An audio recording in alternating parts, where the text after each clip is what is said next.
शनिवार 22 मार्च दिल्ली के press club of India में पत्रकारों को संबोधित करते हुए सुश्री यामिनी रागानी और सुश्री नीता जयकांतन ने ईशा फाउंडेशन के संस्थापक जग्गी वासुदेव पर यौन शोषण का आरोप लगाया है। उन्होंने केंद्रीय गृह मंत्री अमित शाह से औपचारिक रूप से गुहार लगाई है और उनसे तत्काल हस्तक्षेप करने की मांग की है। महिलाओं का कहना है कि आध्यात्मिक मार्गदर्शन की आड़ में उनके साथ छेड़छाड़ की गई और उनके साथ दुर्व्यवहार किया गया। उन्होंने न्यायालय की निगरानी में अपराधों की स्वतंत्र जांच की मांग की है। चलिए आपको उनसे ही सुनवाते हैं।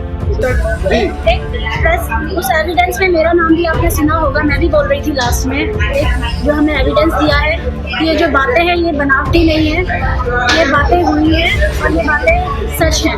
और दूसरा जो है, जो भी हम बोल रहे हैं एविडेंस की बना पे बोल रहे हैं, बिना एविडेंस के हम कुछ बोल नहीं रहे। स्टार्टिंग से कीजिए आप लोगों से। जग्गी वासुदेव और मैं न्याय चाहती हूँ। डरे हुए हैं, पुलिस ने हमें धमकाया हुआ है, हमें न्याय कहीं से नहीं मिल रहा है। मोदी जी, मुझे आपसे आशा है, आपकी भी गुजराती लड़कियों का वहाँ काफ़ी रेप हुआ है, कई लड़कियां हैं ईशा में, जिसमें जग्गी वासुदेव जो है डायरेक्टली इन्वॉल्व है। और शायद आप जानते भी हैं कि वो लड़की कौन है। मैं नाम नहीं लेना चाहती हूँ उसका, क्योंकि वो बहुत डरी हुई है।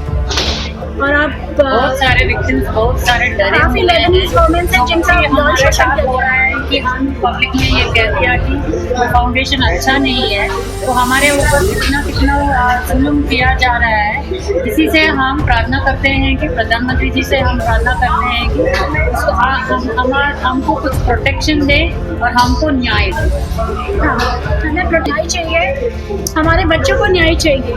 जो हमारे प्रयास किया है दोनों के बच्चों ने, हमने अपने बच्चों को, हमने जिस पे विश्वास किया उसने हमारे पीठ पे चाकू। एक्शन अगेंस्ट जग्गी वासुदेव, जग्गी वासुदेव को जेल के पीछे भेजिए। whatever has been told in the media is absolutely right. We have enough evidence, so the government should approach us with for evidence and take out an investigation.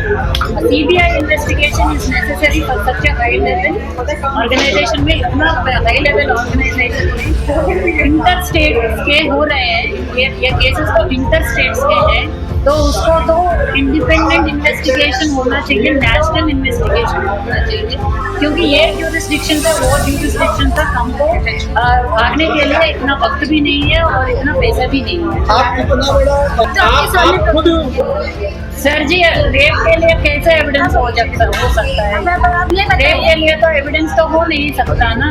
क्या वो act हम दोबारा करके दिखाएं आप लोगों को? नहीं हो सकता, नहीं तो रेप के लिए तो हमारे एविडेंस ही नहीं।